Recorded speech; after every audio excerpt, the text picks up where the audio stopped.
Hi everyone! Welcome back to Channel of Reading in the Philippine History BSE 1 PSU El Nido.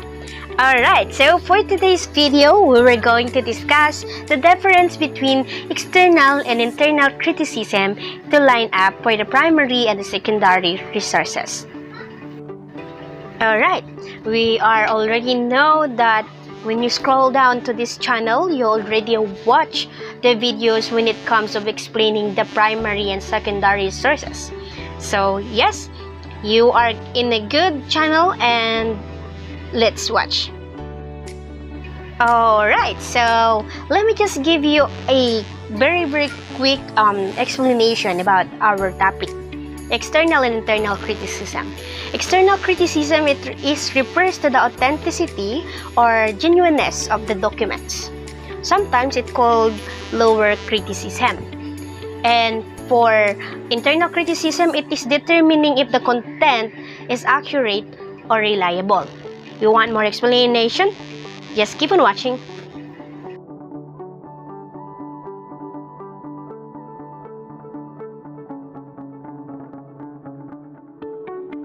Alright, welcome back everyone. I'm very flattered that everyone are still here. So right now, I will going to start giving you a wide explanation about our topic. Alright, let's go first explain what is criticism. Okay, so for me it's sounded not really okay. That is my first perspective when it comes to criticism. For example, you're criticizing someone's art, meaning you're indicating the faults of someone's art in a disapproving way. The expression of disapproval of someone's or something based on a perceived fault or a mistake. Alright, so let's hear some explanation in my group mates about their definition of criticism. The word criticism is derived from the Greek word krine, which means judge, and the terms of kritikos, which means a judge of literature. So means criticism are the expression of the approval of disapproval of someone or something on the basis of preserved faults or mistakes. Let me first give a simple definition of what is historical criticism. So when we say historical criticism, which is also known as historical critical method, it is a criticism that investigates the origins of ancient texts in order to understand the world behind the text.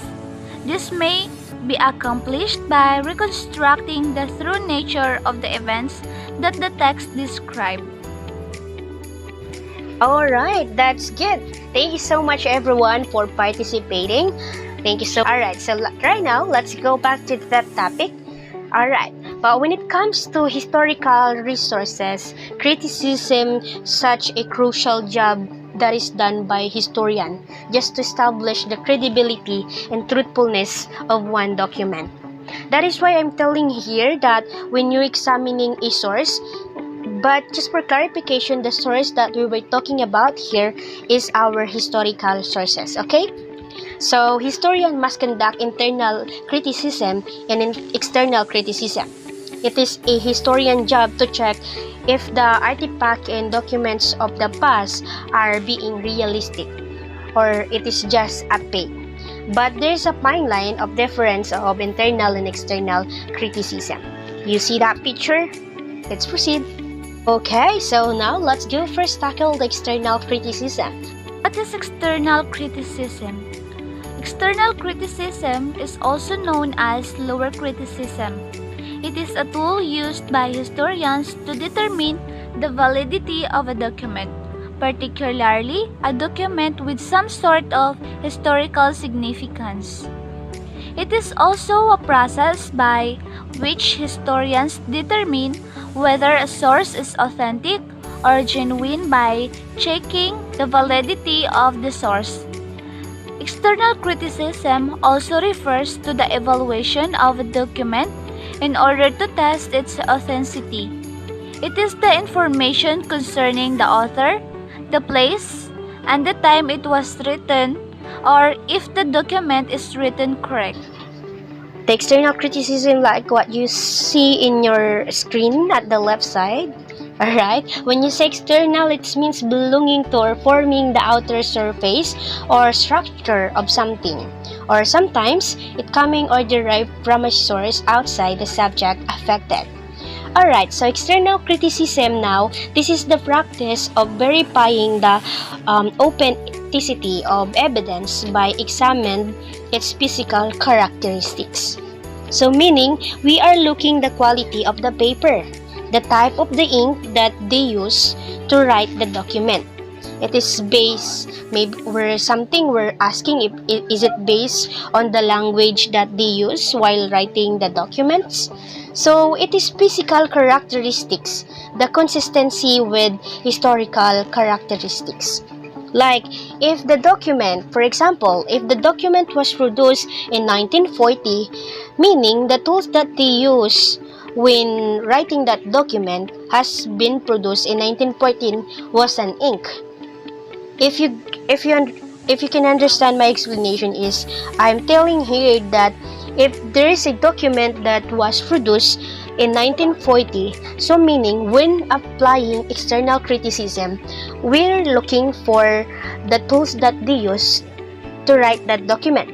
So meaning in 1940, we're going to use ink instead of ball pen. So if we see document saying that it was produced in 1940 but we see it written in ball pen, it's not accurate, guys. So in that way, we were criticized the documents are being true or are being fake, right? So the primary question here, when historian doing an external criticism, is to look like if the documents are being true or is it a real documents. Okay, that is the only thing that you need to see when you're criticizing. Alright, so that is the explanation for external criticism. Let's go now proceed in internal criticism. Internal criticism, that is what you see at the right side of your screen. On the other hand, internal criticism, when you say internal, it is situated on the inside or inner parts of features. Because when you say external criticism, we're talking about external criticism. External criticism is to check if the document is real. But when it comes in internal criticism, is to check if the inside of the documents are being real. We were going to ask, it is the people who wrote the document has credibility. So internal criticism are being examined the truthfulness and the factuality of the evidences. It look up the content of the source and examine the circumstances of its productions. Okay, if you can see at the right side of your screen, there's a words that has been underlined. Okay, so what is the meaning of circumstances of its productions? It means asking what is the main reason why it was produced in the first place. So internal criticism again will be the angle of historian to know if the content of the documents are true. They were going to ask, does the content of the document have credibility? Do I will believe the people who wrote it? Okay, that's the difference between the internal criticism and internal criticism. Okay, so again, external criticism is to check if the document is real, but when it comes to internal criticism, is to check if the inside of the documents are being real as well, or to check if the people who wrote the documents has credibility. Again, for a very easy explanation, external criticism is to check if the documents is real. Internal criticism are being examined the truthfulness and the factuality of the evidences inside the documents. Alright, so let me just give you an example for internal criticism. Example, election is near and my president is BBM, and I see a lot of informations against BBM. For me, before to believe that informations, I will apply internal criticism on that situation. I will check if the information that I got, the information that I received is true. Is it BBM do that, BBM does that, BBM did that, something like that. Alright, that is how I apply internal criticism. And for external criticism, for example, we might see a lot of painting of Juan Luna Spolarium painting. We might see a lot of like same beautiful painting. But when applying external criticism, I will check the materials they use on that painting. Alright, that is how I apply external criticism. Okay, sometimes people ask, why is it important? Why those criticism to historical sources is important? Is that very important nowadays? For me, I will answer it as a yes. Again, like what I've said, criticism is a very crucial job for our historian. It is not an easy job for them. Yet, it is very important. Why? Because if we're not going to apply external criticism and internal criticism to our historical sources, it can lead to equality false conclusion. What I mean here is, if the sources is wrong, obviously what we can follow, what our next generation can follow, is definitely wrong. That's why, from the very beginning, we might establish historical documents are being real, and it will undergo a thorough investigation. Alright, and sometimes, if we're not going to apply it, historical deceptions and lies will be highly probable. When you say probable, it's possible. Okay? Okay, here is some example, here is some reason why we need to apply internal and external criticism to our historical sources. Here is the example of scandalous cases of deceptions in Philippine history. We have the Hawke Code of Kalantiao.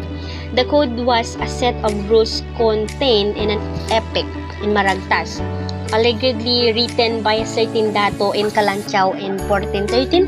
1413, Magellan is not yet there. And introduced to some of the most absurd and bizarre notes ever written, considered as a pre-colonial document, so meaning before the colonial era.